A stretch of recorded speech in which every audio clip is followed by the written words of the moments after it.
Hi everyone, welcome to USCIS Green Card. Today with the latest official approval rates for EB2 NIW and for EB1A. But first, thank you to our sponsor today, Journey. Journey are leaders in professional and business plans for immigration processes like EB2 NIW. Let's start.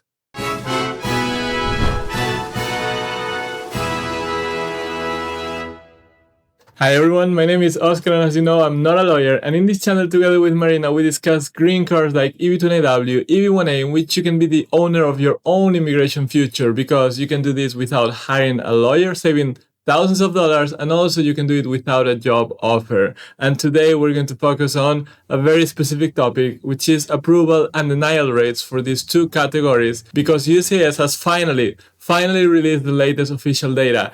It's old because they have taken so long to do it. And if you're interested on these two categories, we have our website, oscarsgreencard.com, where you can find a lot of information, including our specialized courses on how to put together your own petition. Now, let's start with today's topic because, like I said, we're going to discuss approval and denial rates. We're also going to discuss the top 10 of countries based on number of I-140 approvals. And later we're going to make a separate video on countries to dive a little bit deeper. Like I said, all data because they took a long time. But check out our latest live session with Evan Law from Manifest Law, where we discuss some of the most updated data that is not official. But later I'm going to tell you that even if it's not official, it can be pretty trustworthy, and we're going to discuss this in the video. Check out that video with Evan because it's very interesting. So, as usual, transparency first. This is where we got the data. This URL, I'm going to leave it in the description below so you can download the file yourself and you can do whatever you want with it. What we did here is to calculate the approval percentage rate based on the number of I-140 approved in the particular quarter we're going to look at, and then we're going to divide it by approvals plus denials and multiply that times 100. We're going to be looking at fiscal year 2025, quarter 4, and that is the months of July, August, and September 2025. So you can see how delayed we are in this data.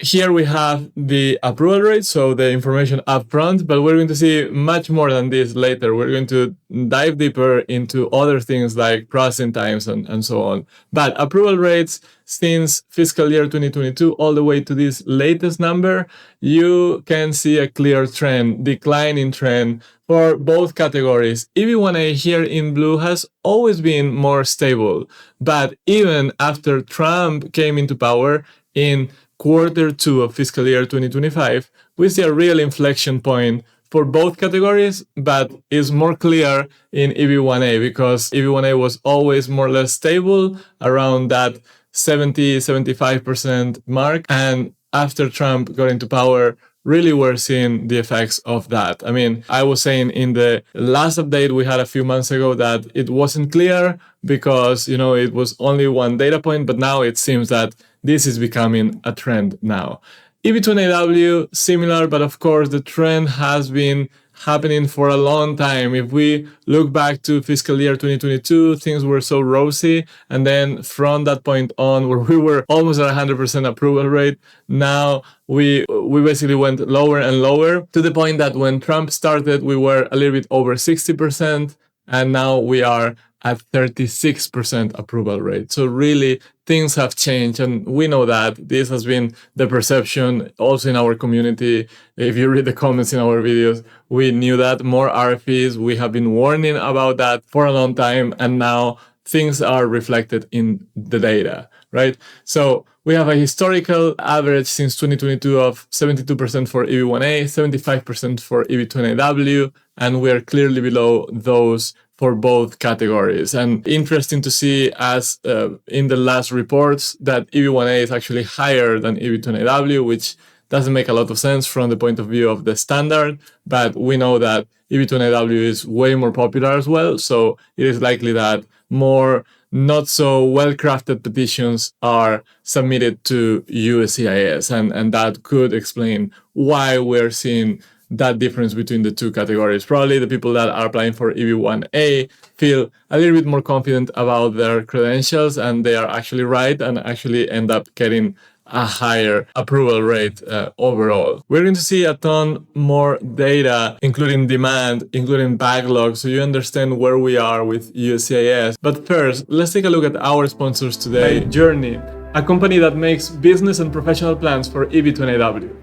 One of the hardest parts in the process is turning your background into a credible plan that tells a clear story, what you'll do in the US, why it's important, and how you will execute it.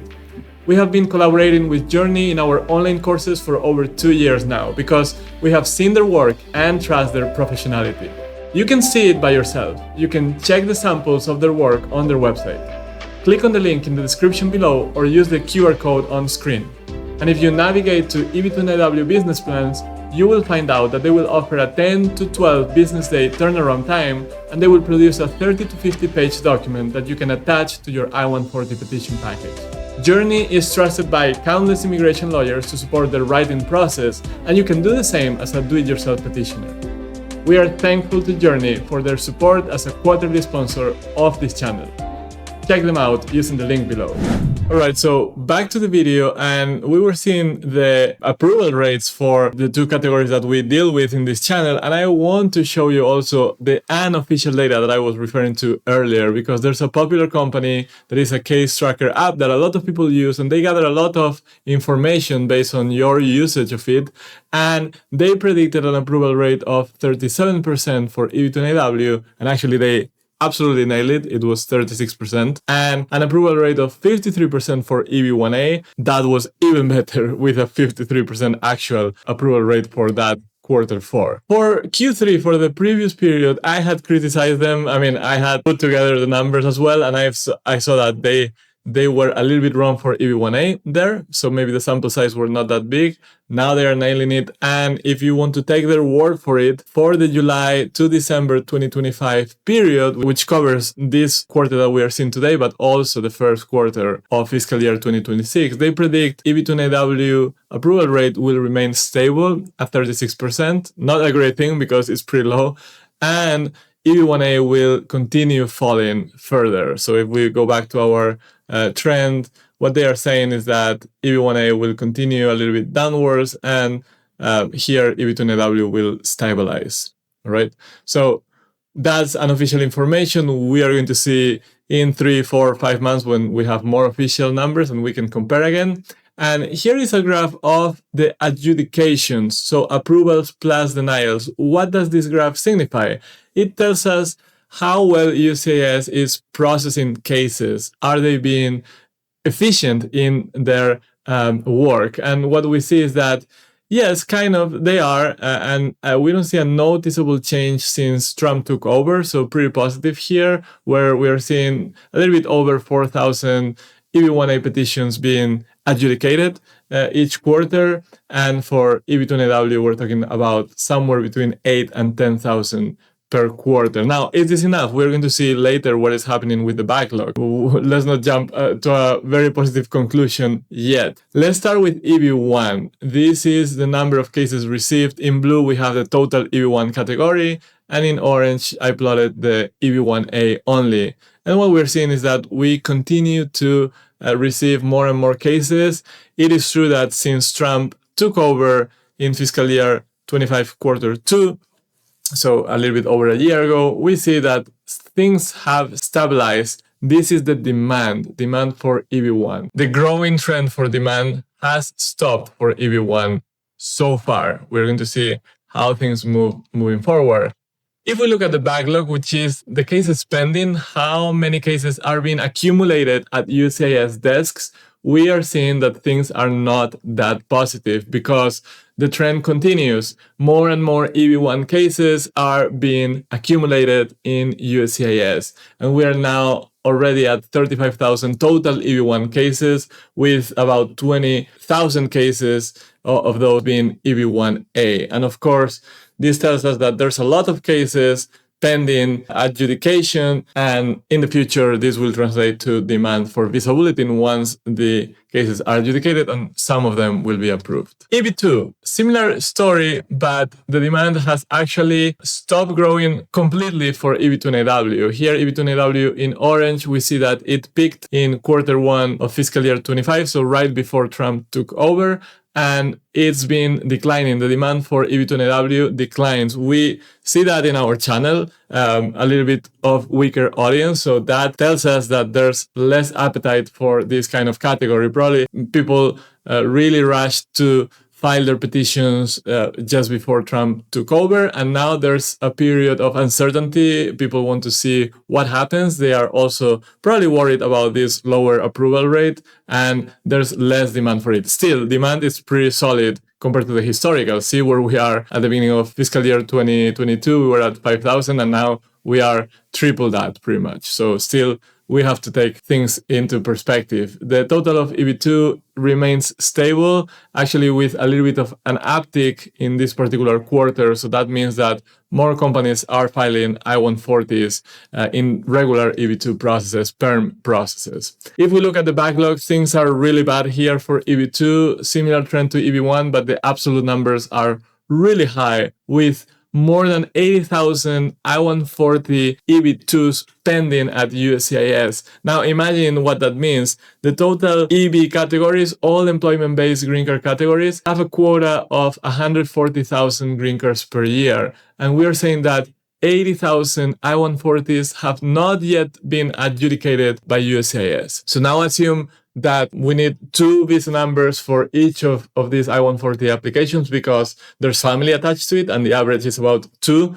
And that would put 160,000 people in line. Now assume an approval rate of 30%. And if I'm not wrong, that gives you about 50,000 visa numbers that would be required at some point once all these cases go through. But as you see, things are accumulating. Even if the demand is lower, it seems that they still have this backlog problem at USCIS. And now let's go to Marina for the top 10 of countries. But before that, let's hear a little bit more about our resources that we offer to people like you who want to take the future into their own hands and file their do-it-yourself petition. This is our website, oscarsgreencard.com. You can find our courses for do-it-yourself petitioners.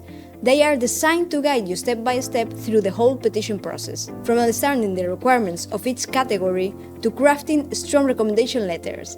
And we also share a lot of tips so you can write the best possible cover letter. In every lesson, you can submit your written questions for Oscar to answer, so you're not left with any doubts. By the way, in the EB2 NIW course, we meet once a month, so you can ask your questions face to face and we can learn from each other. So what are you waiting for? Join us. We learn together. Well, thank you, Marina. Now tell us a little bit about the countries. How are different countries moving in that top 10? Yes, Oscar, and this is my favorite part of the quarterly update. Let's start by the top 10 countries by number of I-140 approvals in EB1A, and later we will discuss EB2 NIW. Here on the screen you have the list of countries with the number of I-140 approvals in this quarter 4, and also what is the percentage share over the total number of I-140 approved in the period. In general, this is a much weaker quarter compared to the previous one. India and China combined fall by 4%, but there is a pretty dramatic decrease of number of approvals, almost 700 less compared to the last quarter. The order of the most countries in this top 10 remains unchanged, but with less number of I-140 approved. Iran moves from the 6th position to the 8th position, with 33 less cases approved. Canada goes from the 9th to the 10th with 10 petitions less approved, and South Korea moves up from the 7th position to the 6th, but still losing 7 approval this quarter. Let's move to the EB2 NIW now. The situation is weaker here as well compared to the previous quarter. China led the decline number of approvals with more than 600 I-140 approval less than in the previous quarter. Still, they remain the top country in NIW approvals, and India continues in the 2nd position. The top 9 remains stable, and Colombia enters the ranking, replacing Nepal. Nepal falls to the 13th position. The percentage of approvals for each country is very similar compared to the previous quarter. In a separate video, we will dive deeper on country statistics with our own success indicator metric. Well, thank you so much, Marina. And now to finalize, processing times. I-140 processing times for EB2 NIW. Look at where we were in December 2024. 10.5 months to complete 80% of the cases. July 2025, 13 months. Things were getting slower. September 2025, 17.5 months. And now March 2026, 24 months. So obviously, this is in accordance to what we saw in our graphs earlier, more backlog, less ability for USCIS to clear up all that work that they have pending, and that translates into this type of figure. A lot of people waiting for 2 years and more for their I-140 to be adjudicated. EB1, similar story. Here is where we were in September 2025 for EB1 I-140, 16.5 months. Now, March 2026, 23.5 months. A lot of time, long times for I-140s to be adjudicated, unfortunately, and that is the negative aspect together with the low approval rate. So even if you get approved, it's going to take a while unless you do premium processing, unless you pay those almost $3,000 to get your case expedited and get an answer to your I-140. Well, I hope this video was very useful. We'll make another video talking about countries. Let me know if you are interested in that. We're going to see maybe the top 50 of the countries, and we are going to compare them and try to see which ones perform better, which ones are lagging behind, and we're going to try to find some explanations for that. So let me know in the comments what you think about all of this. I love to read you, and as usual, thank you so much for being here and good luck in your green card journey.